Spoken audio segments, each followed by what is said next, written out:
Pendant 6 mois, j'ai médité chaque matin, sans exception. J'avais mes rituels, mes lectures, mes pratiques. Je ratais pas un seul jour. Et pourtant, rien ne changeait vraiment. Est-ce que tu t'es déjà retrouvé là? Tu fais tout ce qu'on te dit de faire, tu te lèves tôt, tu lis les bons livres, tu écoutes les bonnes personnes, et intérieurement, tu te demandes pourquoi tu te sens toujours aussi bloqué. Si tu hoches la tête en ce moment, cette vidéo est pour toi. Parce qu'aujourd'hui, je vais te confesser quelque chose que je n'aurais jamais voulu admettre à l'époque.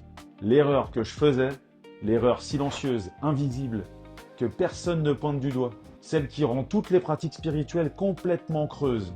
Et je vais te révéler le seul maillon manquant qui a tout changé pour moi. Alors reste bien jusqu'à la fin, parce que la dernière partie de cette vidéo pourrait littéralement tout changer pour toi.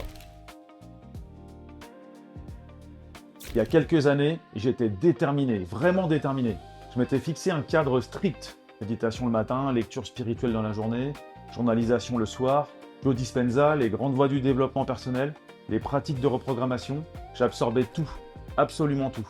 De l'extérieur, j'avais exactement l'image du gars qui faisait le travail. Et honnêtement, je me sentais fier de cette discipline. Parce que quand tu viens d'où je viens, une famille défavorisée, une vie où on t'a appris très tôt que rien ne tombe du ciel, la discipline, tu sais ce que ça signifie. Alors je me disais, je fais tout bien, les résultats vont arriver. Mais les semaines passaient, les mois passaient, et ce sentiment profond de transformation que j'attendais, il venait pas. Et c'est là que ça devient vraiment inconfortable. Parce que c'est pas la paresse qui était le problème, c'était pas le manque d'effort, c'était pas le mauvais outil. J'avais tous les bons outils. Et pourtant, zéro transformation réelle. Est-ce que tu sais ce que ça fait, ça? Tu te lèves le matin, tu fais ta méditation, tu coches ta case, et tu te demandes en silence, mais pourquoi je ressens rien? Pourquoi ma vie change pas? Pourquoi je me retrouve toujours dans les mêmes schémas, dans les mêmes situations? Et là, une petite voix commence à chuchoter. Peut-être que ça fonctionne pas pour moi. Peut-être que je suis trop bloqué. Peut-être que je suis pas fait pour ça. Je la connais, cette voix, je l'ai entendue. Et si tu es quelqu'un qui a déjà acheté des formations, des livres, regardé des dizaines de vidéos, et qui se retrouve encore au même point, tu la connais aussi, cette voix. Mais voilà ce que j'ai compris bien plus tard. Le problème n'était pas les outils. Le problème, c'était la façon dont je les utilisais. Et c'est là que je dois être totalement honnête avec toi. Mon erreur était invisible. Elle l'est pour la plupart des gens. Je pratiquais en surface. Je méditais avec mon mental. Je lisais avec mon mental. Je visualisais avec mon mental. Je faisais tous ces exercices depuis ma tête. Comme un mécanicien, oui, j'ai été pendant 15 ans, qui regarderait le moteur d'une voiture, connaîtrait chaque pièce par cœur, mais qui n'aurait jamais ouvert un capot. Je connaissais la théorie, mais je ne touchais pas la couche profonde. Parce qu'il y a une couche que la plupart des approches spirituelles ne t'apprennent pas à atteindre. Une couche qui est en dessous du mental, en dessous de la volonté, en dessous de l'effort. C'est la couche de tes conditionnements les plus anciens, tes croyances gravées dans le corps, les blessures que tu portes depuis tellement longtemps que tu ne les sens même plus. Elles sont devenues ton fond sonore, ton normal. Et tant que tu ne touches pas à cette couche-là, tu peux méditer pendant 10 ans, tu obtiendras peut-être un peu de calme, mais certainement pas de transformation. Alors c'est quoi ce maillon manquant? Ce que personne ne te dit vraiment, c'est ceci. Une pratique spirituelle ne devient efficace que lorsqu'elle est incarnée. Pas répétée, pas copiée, incarnée. C'est-à-dire quand elle descend de ta tête jusque dans tes cellules, quand elle crée une nouvelle sensation à l'intérieur de ton corps, quand elle commence à changer ta façon de te percevoir toi-même, pas juste les pensées sur toi. Parce que la vérité que Joe Dispenza enseigne, et que beaucoup de gens n'intègrent pas vraiment, c'est que le changement commence par une nouvelle émotion, pas par une nouvelle information. T'as pas besoin d'un autre livre, t'as pas besoin d'une autre méthode, t'as juste besoin d'apprendre à ressentir différemment de l'intérieur.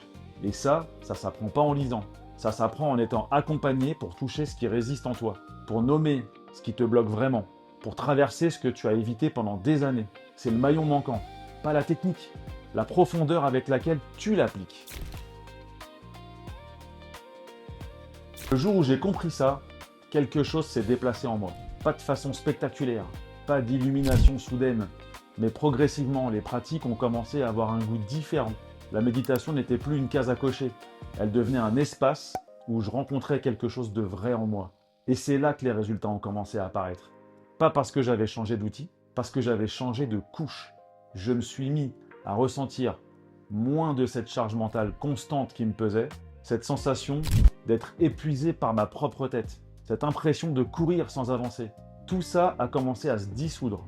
Et avec ça, quelque chose de plus léger, de plus vivant a commencé à émerger. Quelque chose qui ressemblait à de la joie, pas de la joie de surface, la joie tranquille, celle qui ne dépend plus de ce qui se passe autour de toi. Maintenant, la vraie question. Est-ce que toi, en ce moment, tu pratiques depuis ta tête ou depuis ton être profond?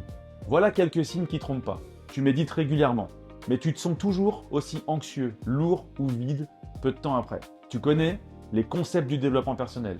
Tu pourrais presque en parler pendant des heures, mais ta vie ne reflète pas encore ces connaissances. Tu passes d'une formation à une autre, d'un livre au suivant, en espérant que le prochain sera le bon. Tu ressens encore cette charge mentale intense, ce sentiment de tourner en rond malgré tous tes efforts. Si l'un de ces points résonne, tu n'es pas en train d'échouer, tu es en train de faire exactement ce que je faisais. Et la bonne nouvelle, c'est qu'il suffit de toucher quelque chose de différent pour que tout change. Alors maintenant, récapitulons. Pendant 6 mois, j'ai pratiqué avec discipline tous les bons outils, zéro transformation réelle. Parce que je pratiquais depuis la surface, sans jamais toucher la couche profonde où les vrais blocages vivent. Le maillon manquant, incarner, pas juste répéter. Apprendre à ressentir différemment à l'intérieur. Et c'est exactement ce sur quoi je travaille avec les personnes que j'accompagne. Pas une technique de plus, un vrai travail en profondeur, global, adapté à toi. Alors si tu te reconnais dans ce que j'ai partagé aujourd'hui, si tu sens que tu portes une charge mentale qui t'épuise, que tu veux enfin ressentir cette légèreté, cette joie, cet élan que tu cherches depuis si longtemps, clique sur le lien dans la description, parlons-en ensemble pour voir où tu en es et ce qui pourrait vraiment faire la différence pour toi. Et si cette vidéo t'a touché, partage-la avec quelqu'un qui en a besoin. Parce que parfois les mots qu'on entend au bon moment changent tout. À très vite.